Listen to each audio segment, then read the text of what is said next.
Hello, everyone. Hi, how are ya? Um, Farrah, the Relatable Coach here today, and I am coming on as a dedication to Domestic Violence Awareness Day. Today is October 17th. As you know, some of you may or may not know that today is reserved for domestic violence survivors, victims. People that have been through situations with domestic violence. Have you or have you not? Or you may just know someone that, you know, has witnessed or been a victim or have been a child raised in a home with domestic violence. All of these things are definitely considerable for this day. This day is, for me, I'm just going to tell you. So I wanted to really pursue my goals and my dreams and things that I thought made me who I am today. Okay. Now understand this part. It was not something that I wanted to go through. However, I went through it. Okay. I'm going to be very, very open, very transparent today in speaking on my truth. Nobody else's. No names will be mentioned. This is just strictly for awareness purposes only. Um, so today, as we recognize National Domestic Violence Awareness Day, I want to open up a conversation about something that affects so many people, but is often hidden in silence. Domestic violence is a hard subject, but it's one that must be talked about openly. And I cannot stress that enough about it being stressed on and being open about it. Because when you are in a domestic situation, in a home where you are being abused, it becomes to you as this should be private. No one should know what goes on behind closed doors. No one should know what I go through on a day-to-day basis because I want to hide it. I don't want anyone to look at this person differently because I'm with this person. And if they look at this person differently, then what does that make for me? How does that make me? What do I do from that point? You know? So this is why when you are going through certain things and situations that is transcribed as being domestically abused, um, you have to talk about it. You have to tell someone, okay? And don't tell the person that's going to go behind your back and spread rumors and not help the situation. Um, it is very, very, very important to do that. So as you can see, I'm wearing my purple. So purple ribbon is a dedication towards the Domestic Violence Awareness Month, which is the whole month of October. And just this particular day today is reserved for, the survivors and the victims. And I just wanted to, kind of just bring up some awareness about it before we get into what we are going to discuss today.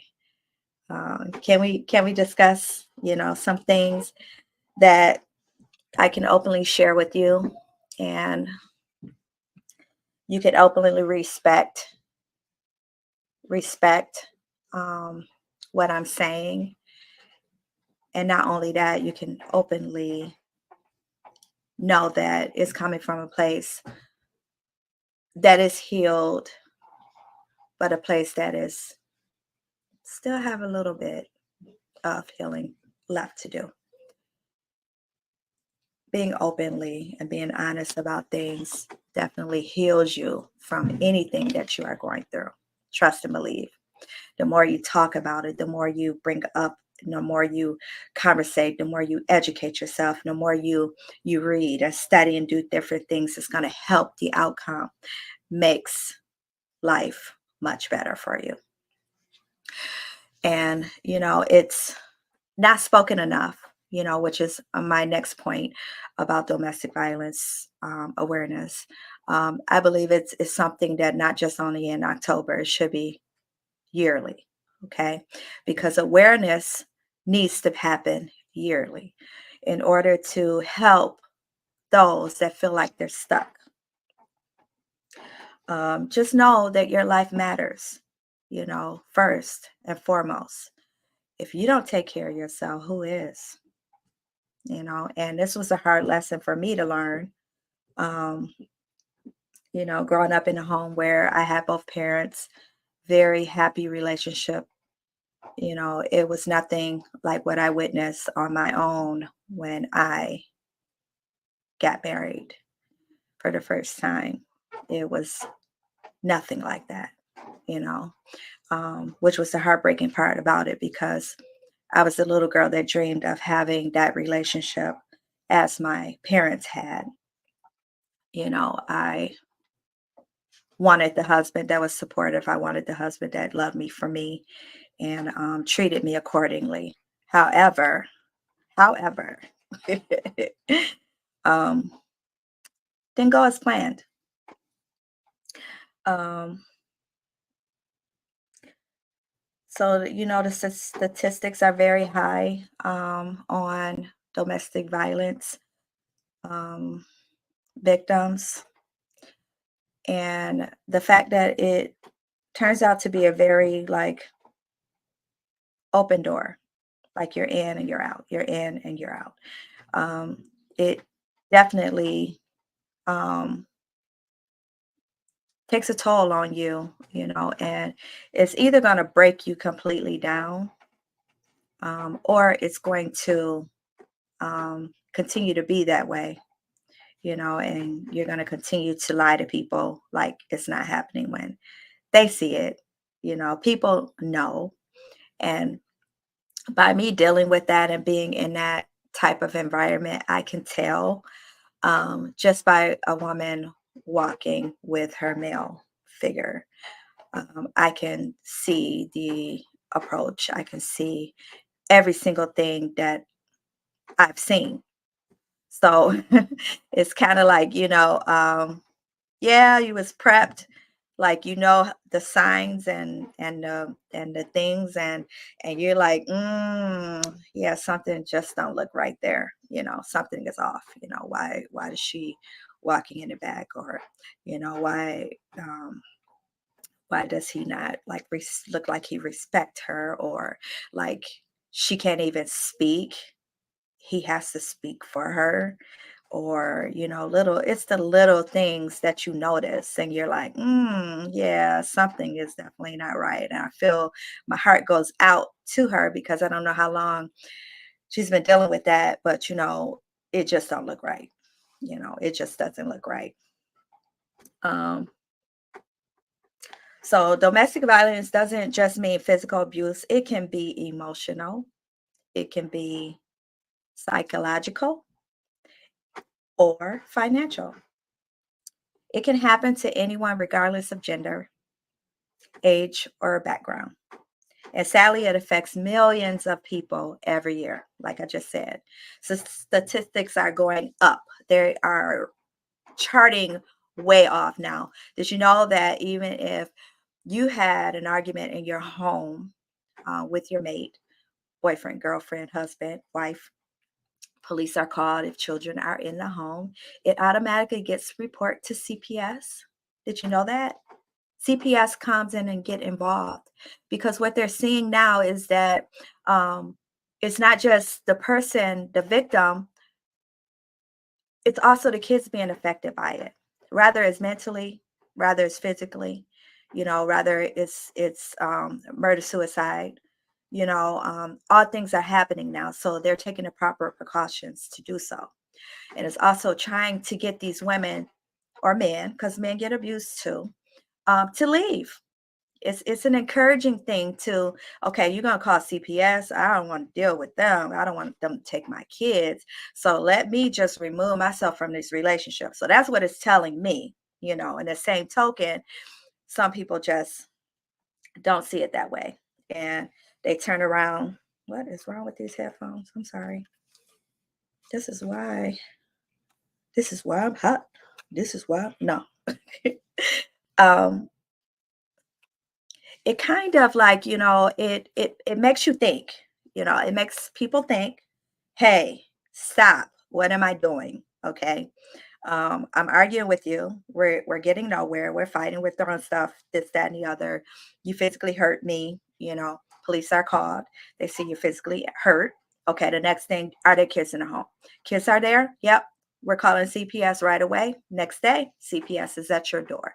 Okay. So this is they are not playing with this. Okay. Because there's so many babies out here and kids that are getting injured because of people that can't keep their hands to themselves or can't keep their mouths to themselves. Okay. So that's why it's not regulated for just an age or gender or your background. Look at me. I was brought up in God, in church, every Sunday, every Wednesday. You know, um, I knew God very well, you know, and I think it was more so that that person puts this fake facade up to others, and then behind the door when it's closed, that person is a different person. Okay. Total different person. Um,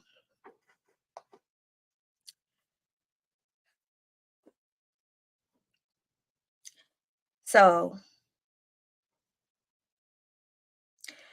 I never thought I would find myself in that situation.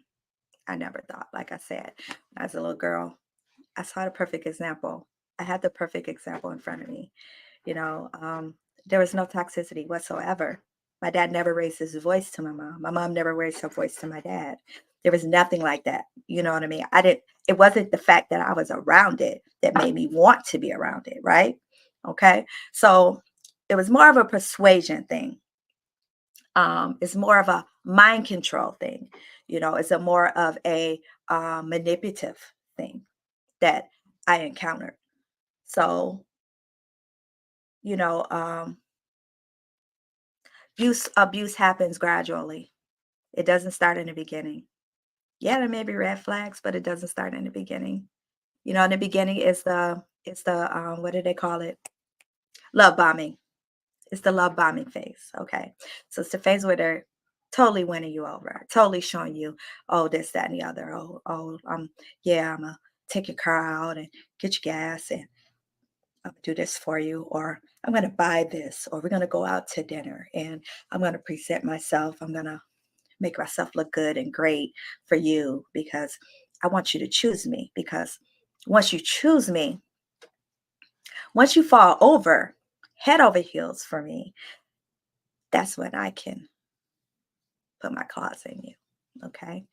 Um, so you just got to be careful, even earlier on, when you see signs of, there was some things that I saw, the red flags were there.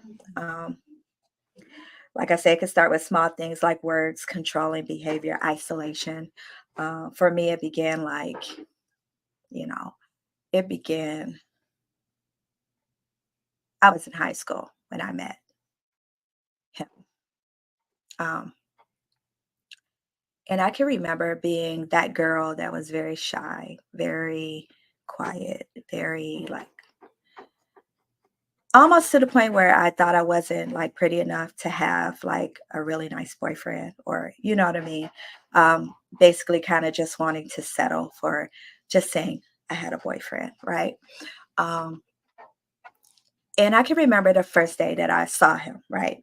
And I was just in awe, like, oh my God, he's so gorgeous. Oh my God, look at him. He's so good looking, this, that, and the other. And I'm like, and then my cousin was there and somehow my number got exchanged, or no, she called him over, told him, that I married him or whatever.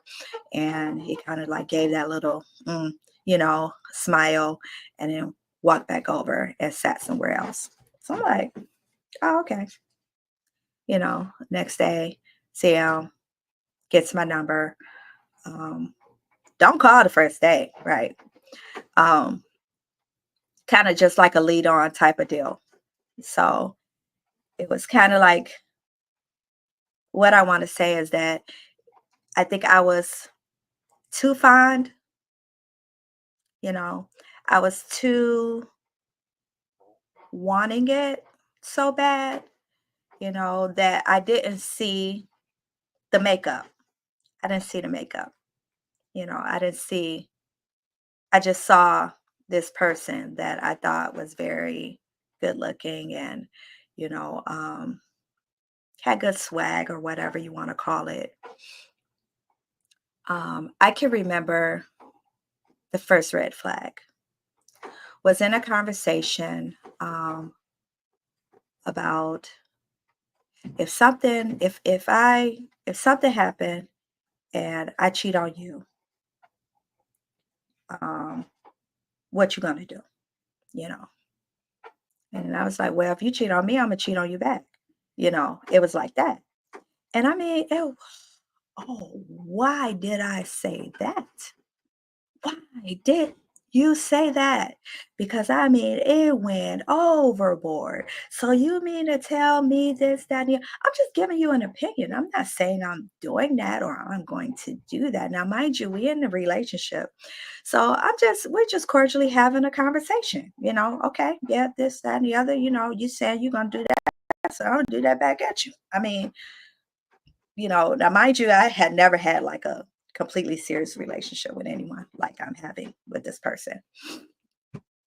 And boy, I tell you, that was that first red flag. I should have known because I mean, it went on and on. I mean, it even continued into the next day, the next conversation, the next week, the next conversation. Like it was never let go. Like, let it go. I'm with you. Then there was, you know, um, the controlling part. So the controlling part didn't start like, you gonna do this, you gonna do that. It was not like that. The controlling part was the controlling my actions, controlling me to be set aside just for him.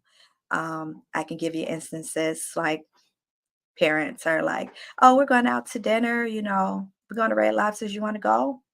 And I'm like, no, because he's supposed to come by. They're like, oh, okay. Now, mind you, it's daylight. It's not night. They're not leaving me at home to be, you know what I mean? My parents wasn't like that. Neither were they strict. Um, so I'm sitting here. I'm waiting. I'm waiting. I'm waiting. I'm looking at my watch. I'm still waiting. Car pulled up. Oh, who's that? That's him. No, it's my parents. They're back from dinner. Not a phone call, not a, "Hey, I'm not gonna make it." No. Now, mind you, we had set forth plans that he was coming by, you know. I'm all good with it. No show. Didn't show up. The disappointment that I felt, not only did I set aside time to spend with you, but I also gave up the chance to go have dinner. So these are things that you should never do for anyone because if you kind of know that this person is kind of like, go with your first instinct, you know, go to dinner with your friends. Hey, I'll catch you later. I'm sorry I made plans, you know, and which goes back to say is that you never want to be so into someone, so into them, um, whereas you are slowly decreasing who you are because you're putting so much effort, so much time, so much consideration, so much love, so much caring towards this person versus yourself. That's the first that's the first, time or like I want to say the first phase of the controlling, okay? So it happened very often, would never show up, but then the next day or 2 days after, he'll come and he'll bring me gifts because he knew I would be mad. So he'll bring me gifts to shut me up, basically, because she's going to like this gift that I'm giving her. So this way, it's okay. It's all good, right? I don't need to really apologize, or I don't need to beg her for her forgiveness because I brought her a teddy bear or I bought her something nice, you know. So me with my goofy self, like, oh, okay, yeah, it's all right, it's okay. Yeah, it's all right. Do me that, do me like that. Um, you know, then it got to the point where we would go, um, I would be in the lunchroom and he would not even recognize me. And mind you, we're going together, we're studying, we're courting, right? Wouldn't even sit next to me. Like literally sit on the other side of the lunchroom as if I was no one to him. Then he ran with this group of girls. They were girls, guys, they were all be over there, like, laughing and joking. But he would never like give leeway that we are courting, you know. Um, the gradually, you know, slowly but steady started to increase. Um, next red flag was when I had my first child. Um, came home from the hospital. I couldn't sleep in my bedroom, so I had to sleep in a den. Um,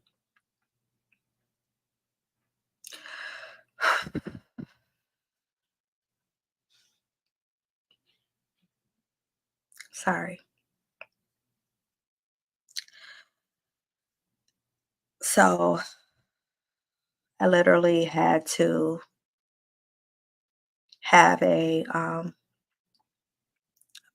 what is it called? Episiotomy. So basically, I was cut, to get the baby out, and I had stitches and quite a lot of pain. Right? Um, he knew this. He was there the whole time. He knew what happened. Knew what I endured. Saw the pain that I went through to birth our first child. And he had to go into my bedroom to get a mattress and bring the bed up to basically the den area along with my dad. So they go down there and they bring the bed up, um, put the bed together. My parents go back upstairs. We're downstairs. Um, soon as he knew that they weren't like there or around, um, he kind of disappeared for a minute. And he came back and he had this book in his hand. I'm like, looking over, I'm like, what's he got in his hand? And it was my diary. It was a book that I kept, which was a diary that I kept my personal things in. Like you journal. You don't really think anyone is going to go and try to read your private things that you wrote down. And there were some things in there that I wrote, and he got full blown mad, pissed, right? Totally upset. Mind you, I just had a baby. So then he took my face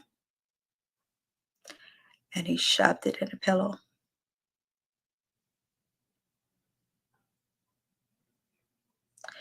I couldn't scream, I couldn't cry, I couldn't do anything because my parents were upstairs. I just had a baby. I was 18 years old, just had first kid. And you're getting this upset over a freaking diary.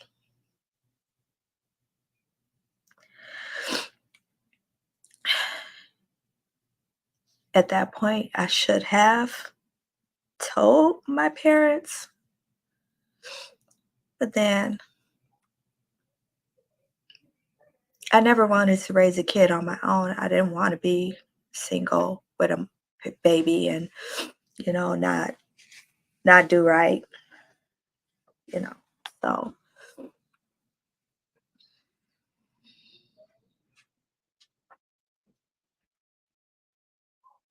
that point I should have woke up, but I didn't. I did not continue to be in this relationship. And I think that just gave him even more um, power over me, seeing that he could do that to me and I do nothing about it. Tell no one. Just keep it silent, keep it hush, you know. And then it was instance after instance after instance. Y'all just gonna have to read my book. Y'all just gonna have to read my book because it's gonna get a little bit deeper into everything that I'm saying. Um, yeah. So when you see me and you were like, she's pretty, she's gorgeous. This girl didn't know she was gorgeous. I didn't know that I was worthy or that I deserved to be, to feel pretty, you know, because there would be so many times I would have to not even look at men when I'm with him. Not that I was that type of girl because I never wanted anyone but that one person. I'm a one person girl. Like, I can't. There's no way I could ever try to juggle two. One is enough. One and done. However, you know, um,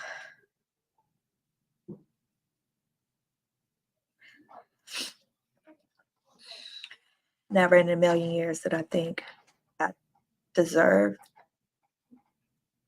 that behavior. But as time goes and it keeps playing out, and it's a scenario that keeps playing, and it's a cycle, you know, the next day, gifts are being brought, taking you to dinner, you know. Um, I'm gonna be nice to you for 2 days, and then day three, I'm back to raising hell, you know, and then I'm gonna make up for it. And then I'm gonna be me for the next 3 days, and then I'm gonna make up for it, the endless cycle of love bombing and it's just basically entrapping you. It's basically keeping you there. It's basically pacifying you to continue to accept that behavior. You don't have to accept that behavior. You know you have a choice. You have a choice. It may not be easy. Not saying it was easy, but it's easier than staying with someone that don't care about you, that don't love you. There'll be times where I would be home and he wouldn't even come home. I wake up the next morning, look over, no one there. No one there. But then he'll come in with breakfast, like, "Oh, I brought you food. Oh, is that?" So I can accept that you stayed out all night and didn't bother to call or text, or not only that, I called your phone, you didn't answer, called you over 10 times, no answer, text you, no text back, and this is why I have like so many triggers. Like, it's guys don't realize it's even though you're out of it, you have small triggers. You have things that you never want to be around, that like chaos, argumenting, confrontation. I can't do it. I cannot do it. I won't allow myself to do it because my nervous system is so out of whack. Like, literally, I can be somewhere and something like, I'm like, let me get out here. You know, nervous system. I don't like it. I don't even like my kids when they argue. I don't like it, you know. And, it's kind of like You're like, sorry, I got my phone here. Um, you're like, I can't do this anymore. I can't be around this. And this is gonna be a long segment. I'm sorry, guys. But stick in there with me because like I said, I've never shared this way. I've never been this open about what happened to me. Um, and again, this is for awareness. This is not for you to have pity or sympathy for me. This is for awareness because I know there are some people, women and men, that are going through things just like what I just touched on. And I want to tell you, like I tell anyone that comes and talks to me about these things, because I am a relationship coach, run as fast as you can. Cut off all communication. Run. Find you a safe place to run to. Find your village of people, because there is people lined up. There are people, sorry, lined up that can help you in situations like this. Okay, don't think that you just in it and no one cares, because let me tell you, Auburn Hills Police, I shout them out right now because they came, they waited, and they waited, and they waited until I got everything I needed to get and took off. They made sure he was not coming inside to bother me, talk to me, or say anything to me. They assured that I was gone before they let him enter. And I give them kudos to today. That officer that stayed there on duty. He didn't have to. He didn't have to. He told me everything I needed to do, and I followed suit. Okay. So, like I said, it wasn't easy to see that I deserve better. But over time, I realized that love shouldn't hurt. Love shouldn't control you. Love shouldn't belittle you, make you smaller than them because you are underneath them, or control you. Like, where you at? Where you going? Oh, call me when you get there. Oh, call me this. Oh, text me. Oh, I ain't heard from you all day. Those are red flags. Red flags. Why do you need to hear from me? I talked to you earlier. It's fine when I get on the phone and talk to you, then I do. Red flags. Controlling. Okay? Controlling your finances. Oh, I'm going to spend all your money, but I'm going to keep my money. Or I'm going to spend my money and your money. And I'm going to leave you with $10 to get you through the rest of the week. Let's see if you make it.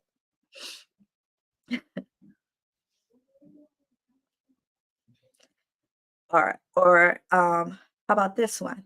I'm going to take the car, and you're going to have to find yourself a way to work, because I'm the man and I need the car. Or this. Um, oh, yeah, I get half of that. Oh, yeah, this is my money that I worked hard for. Oh, no, you give me half. Oh, you could pay the rent too. Oh, you could pay this bill too, or to get shut off, and then here I am trying to figure this out, you know, because of immaturity, you know, rather spend money on something else, um, than take care of priorities.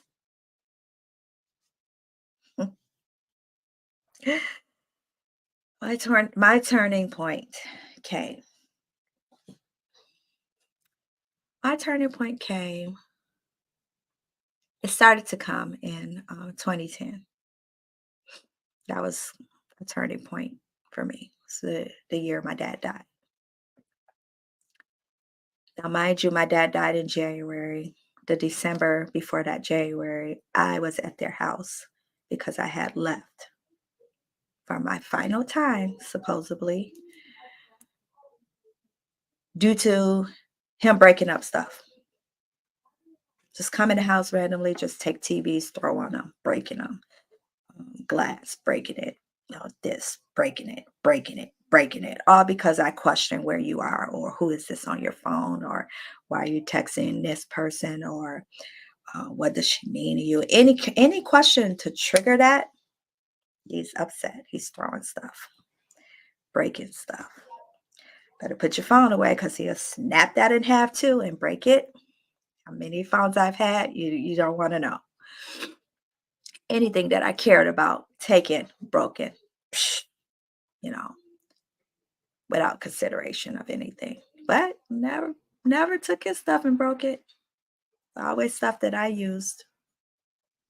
Um, but my dad said something to me that really stuck with me.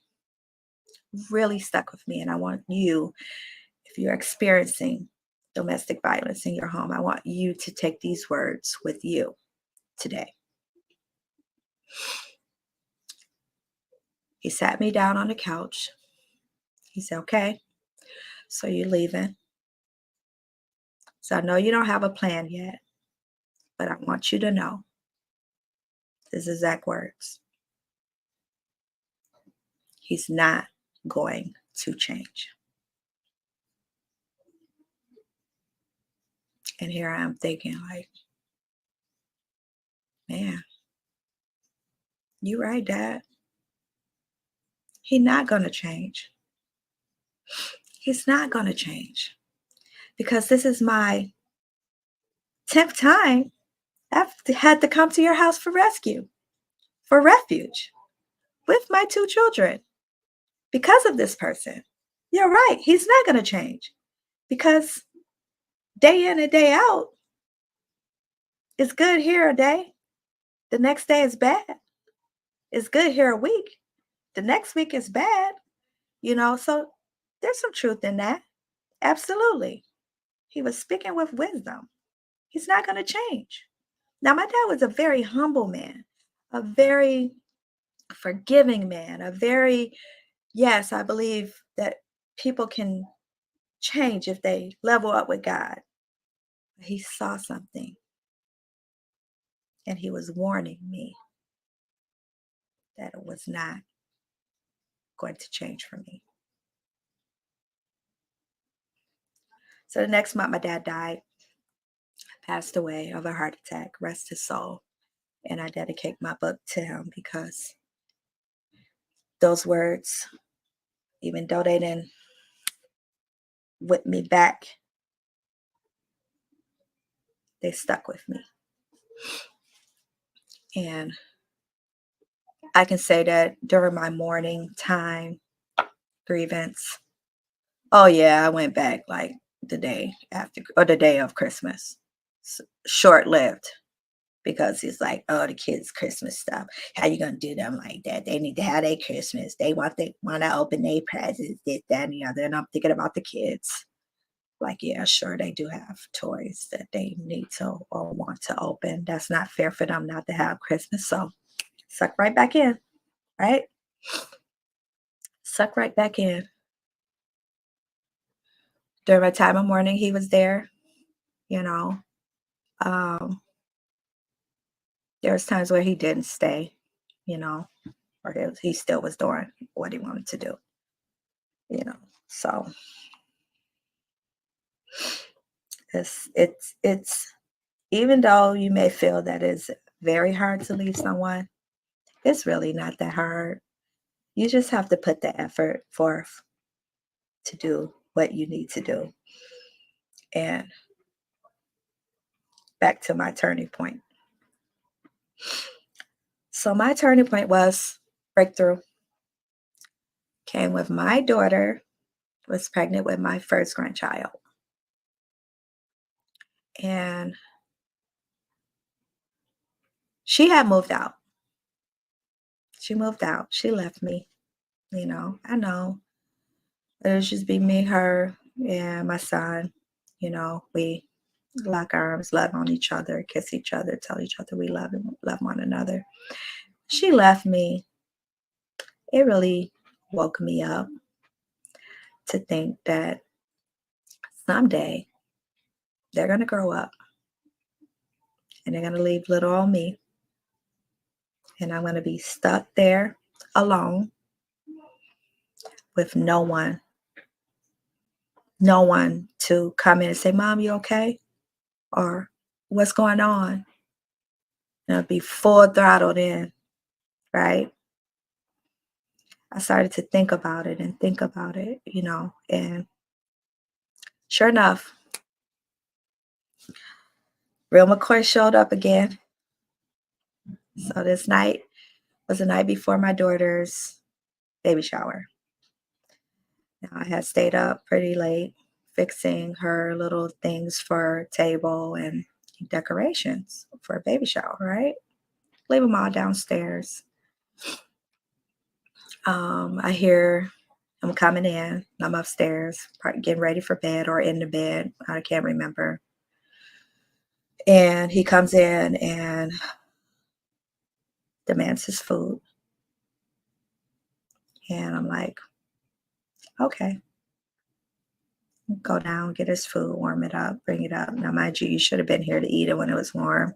But okay, I don't think like that anymore. let me tell you, not like that anymore, okay? But it's all about me taking care of my husband, and that part, you know. Um, took the food, took a couple bites out of it. I don't know what happened, what triggered. I can't remember because it was so many times where he just snapped. Whatever it was, conversation or whatever I didn't do right or whatever it was, he took the plate, threw it against the wall. Food everywhere, all over the place. Take the cup, throw it against the wall, right? He's stumbling, standing up, completely drunk. And I think he may have pushed me down or we got in a little tussle or whatever. Um, it would always be like, okay, I'm just gonna calm down because I know he gonna fall asleep eventually. He's drunk. What else do a drunk do? Right? He laid down, fell asleep, snoring. I'm like, let me get my phone. Let me go hide it just in case he wakes up. Um, didn't think so much about my keys though. Next morning, wake up, come downstairs, stuff broken everywhere. Like he had literally, when he came in the door, he just took all of the baby shower stuff and threw it. There was sand everywhere. There was glass everywhere, marbles, everything that I used that I was going to decorate with was broken, shattered completely. Couldn't even use it. He left out for work. I went in, found my phone, made sure he was gone, and I made a phone call.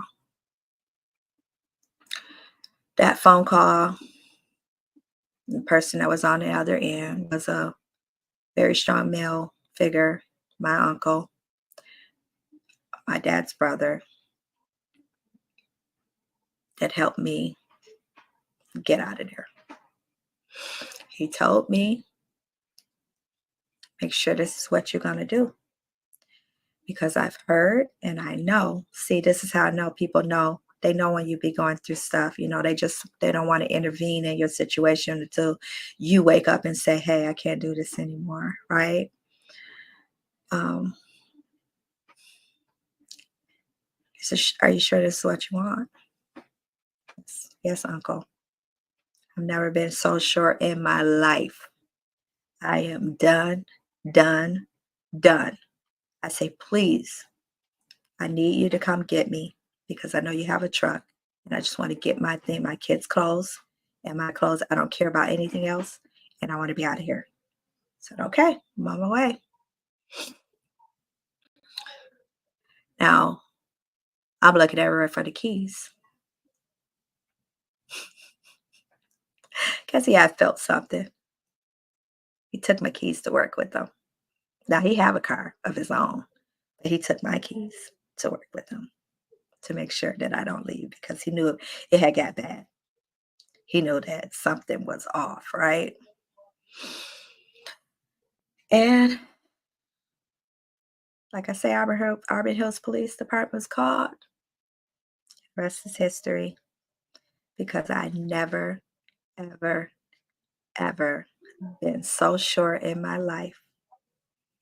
I never, ever, ever in my life turned around and looked back because there's nothing there for me to look back for. Please know this. You don't deserve to be abused. You don't deserve to be controlled. You don't deserve to go through anyone's horrible behavior just to be with them. You don't deserve that. My husband upstairs right now is the best husband, the best mate. He is a fortified great, okay? Okay? Like literally, I cannot emphasize on him enough, like how good he is to me, and it's to each his own, you know what I mean? His good may not be your good, but he's good to me. And I thank God. I thank God that he did finally allow me to wake up and to see things for what they were. The leaving part was hard because I left so many things behind that I know I could never get back. Um, it was never the part about me missing being with him. If anything, it was missing being married, saying that I'm married, saying that, we've been married for this many years, that part. But the what was inside of that didn't miss. Okay. And not one day, not 1 minute, not 1 second did I look back and say, now it was hard. I had to have some pep talks, my sisters, you can do it. You can do it. Yes, you can. You can do it. You can do it. You know, if you're interested in knowing how to leave, let me know because I can tell you a couple things too. Sorry, I got emotional, y'all, but it is a part of me that I don't talk about that often. And like I say, gotta get my book inside of me, because I never knew what was inside of me. I thought that this is it. There's nothing else. There's nobody out there. Slim pickings. Oh yeah, they say, oh, you better stick with what you got. Because ain't nothing out there. Yes, it is. He's upstairs right now. They say some man better than any man. No, no. Some man better than no man. Whoever says that? Like what? Why? I would never tell my daughter that. Ever. Girl, if that don't work, or son, if that don't work, then maybe you're not compatible. Move on. Don't waste your time. Don't waste your life away. Shoulda, woulda, couldas. Okay. So I just want to put this out here. If you or someone you know is experiencing domestic violence, know that help is available. The National Domestic Violence Hotline offers free confidential support 24/7, and that number is 1-800-799-SAFE, SAFE. And those numbers are 7233. 1-800-799-7233, which is safe. You don't have to go through it alone. And just because your family don't talk to you because you keep going back and forth with him, find another way. Find another way. Because you know what? God will open that door and he will make a way. He'll carve a little path and say, hey, go that way. Come on out of there. Come out of the bondage. Come out of being controlled. Come out of, because you know what control is? It's really witchcraft, y'all. Can I be honest? It's witchcraft. Anytime you want to control someone's feelings, emotions, how they can feel this moment, how they can, be this moment, don't give them that power. Don't give your power away to nobody and tell them to let you feel how they want you to feel that day. Mm-mm. So let's continue to break the silence and support each other, whether you've experienced it or not. We all have a role in ending domestic violence. Let's just make sure that we are there for each other and that if you know someone and they may be like totally like foolish, and you like, I told you to leave. I told you to leave, but why you still there, girl? It's gonna keep happening. Leave. I'll help you. I will help you. I will help you. I will help you. And remember, you're not in this alone. You have an army behind you. Just call me up. Fair to Relatable Coach here. Go ahead and follow me on TikTok, Fair to Relatable Coach. Also, you can follow me on Facebook, Farrah McCann, MCCANN. Instagram is Fair the Relatable Coach. Go ahead and follow me. Follow me. I have some good substance that I want to share. I like sharing stuff, helpful, encouraging information. If this has blessed you by listening to my story, share it with someone else. Go ahead and hit that share. It's free to do it. Just hit the share. Hit the share. Hit the share. Hit the share. Hit the share. Hit the share. Hit the share. All right. That's my time, y'all. Thanks for listening. Peace.